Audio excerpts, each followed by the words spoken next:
as veterans think this is noble work. We think of change through the ballot box, not through hysterics and histrionics. Change through the ballot box. That's permanent and enduring. And we've done that since about Daniel Gate called me one day and said, can you come and help me in my race for the Senate? I did that 3.5 years ago. He was an Army Company commander for me. We sent him over to the Gulf with a brigade combat brigade team. And as you know, he was injured, but came back and committed himself really to veterans. He did a great job as a senator, a Senate candidate, but also a great job as the Veteran Service Office. He got me into this business. I blame him for doing that, but he said, boss, you sent me and I lost my leg, so I don't have anything to say. It's funny, but it's common. I mean, we realize that this is what veterans probably didn't do while they were in the service. Politics and policy. We didn't do that. We did the mission. But you find that, frankly, it's a noble cause, something that can cause enduring change. And there are a lot of veterans in Virginia, as the governor reminded President Trump. You saw the Fox, I was going to put the Fox interview up here, but the sound was a little bit too weak. When you saw that Hannity interview, it was Governor Youngkin talking to Hannity about how he's going to win in Virginia. And he said, President Trump asked him, how can you win in Virginia? And the governor just said, the very first thing we can do is talk to our veterans. I almost fell out of my chair. I got it immediately recorded, put it on YouTube, and I turned it into a product. I just didn't get the sound plugged in. It's great. It's real. We know it's real because there's 850,000 veterans and service members in Virginia. 850,000. 850,000. We say, listen, you have an opportunity to vote now. I can't say 850,000 that vote one way or the other, but the predominant number of them vote blue. It's just a fact. The demographics are such. About 68% of them vote blue. So get them to the polls and we know where the outcome's going to be. But importantly, they're leaders as well in the community. I mean, I'm looking around at the leaders we have. They are committed to, frankly, their family, their future, and as the governor would say, live, work, and raise their family. He is right on target, and he asked Kennedy, how do we do that? He said, we got to turn out every veteran vote in the state. Every veteran vote. Happened to be our motto. What's our vote? Go ahead. What's our motto? Well, it's kind of confusing because the motto consists of a bunch of things, but we have a call. A call. A call. This to is my generate, sergeant motivate, major. stimulate, and excite. So what the call is, a statement consists of two parts. The call and the response.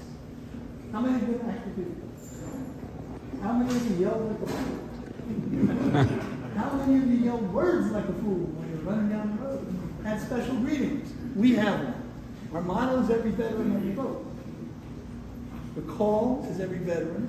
The response is every vote. So when I say every veteran, you say Every vote. All right, let's try it. Every veteran. Every vote. No. Like you care about it. We need to get excited. Every veteran. Every vote. Now let's do it like we care. Every veteran. Every vote.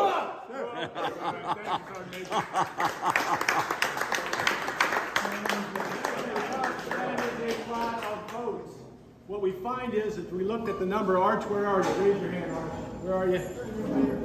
Arch right in front of me here. He's my very own Annapolis graduate, my very own pilot extraordinaire, but he's a data scientist as well.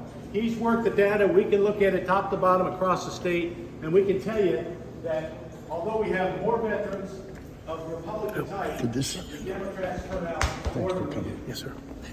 It's in the numbers. There it is. So our job is to get everybody off the couch, stop yelling at Fox News, get out there and vote. It counts. And most importantly, get 3 of your buddies to vote. And the veteran supporters you're surrounded by every day when you talk to each other. They vote more often than we do. They turn out more regularly than we do.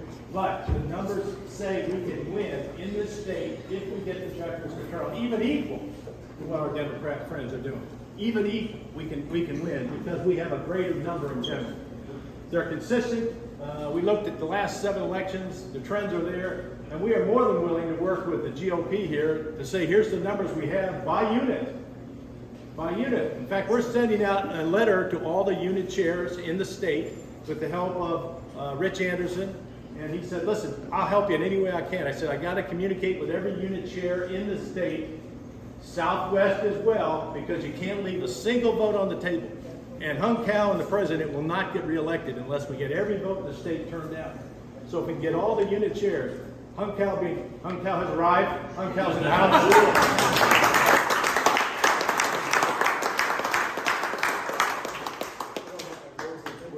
Yeah, the whole state needs to be behind Hung Kao. And doing that at unit chair level, just get a rep that helps report to Rich Ann, where'd go, Rich? Help that sergeant major. And if they can report to them and tell them, hey, here's who I am, here's how I get your information into our newsletter, out to our crowd, out to our veterans, we can expand what we already have is a very good network. Get it across the state, get it consistently turning out early, right? Have we all kind of got over that hump? Turn it out early because they're beating us early as opposed to winning us late on voting day. Out early, broadly, they do that more consistently. They being our friends, our neighbors, the Democrats, but they do it more consistently and they do it earlier. It's absolute in the map. But we're going to get every veteran, every vote in the state, and this is a start here in Nova of a small type because we're going to continue to grow with your connection, with your network, and do it in a way that's positive and constructive because the policies that these men here today, it's the men who are candidates, are talking about. It's absolutely yin and yang between what we see that's crazy, what was it, crazy and not crazy? They are putting out the right word about the right things, and the priorities are what veterans care about. American Vet Roads has 3 goals. They are support veterans and their families, it's protect the Constitution, really restore the Constitution as written and amended, and secure the nation at home and abroad. Those are the 3 things we believe in, and we work on them consistently. We do it with the veterans that we have in team, about 650 in the team right now, and members, and about 17,000 subscribers. It's actually 40,000, he's trying to convince me.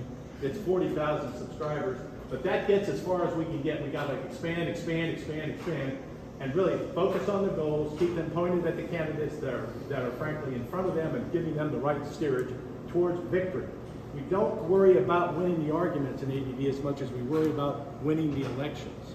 Let the candidates make the arguments. Let the policy speak for itself. So that is where we're at today. We're here to gather, not only to meet the candidates, but to discuss common cause and common purpose, to network, information cards, whatever it may be, so that we can broadly carry this mantle forward. It's not a one-person show out there knocking on the doors. It has to be across the board, and everyone who's in this room likely knows that to their very heart. We've got a small little issue we're going to pitch at the end just to show you the kind of things that we're working on. We not only do elections, we also do issues.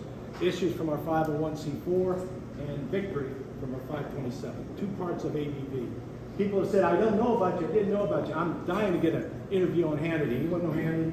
I'm happy to talk to him. I'm dying to get on WMAL, you know, because we have a 3.5-year record. Here's my podcaster.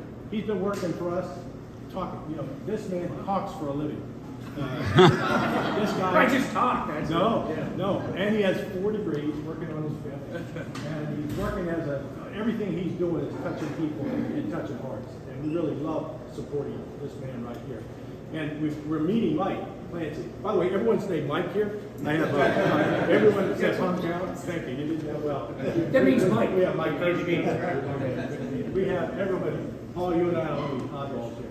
All right, that's enough for me. Welcome here. We're going to get together and talk to the candidates. We're going to allow them to speak now.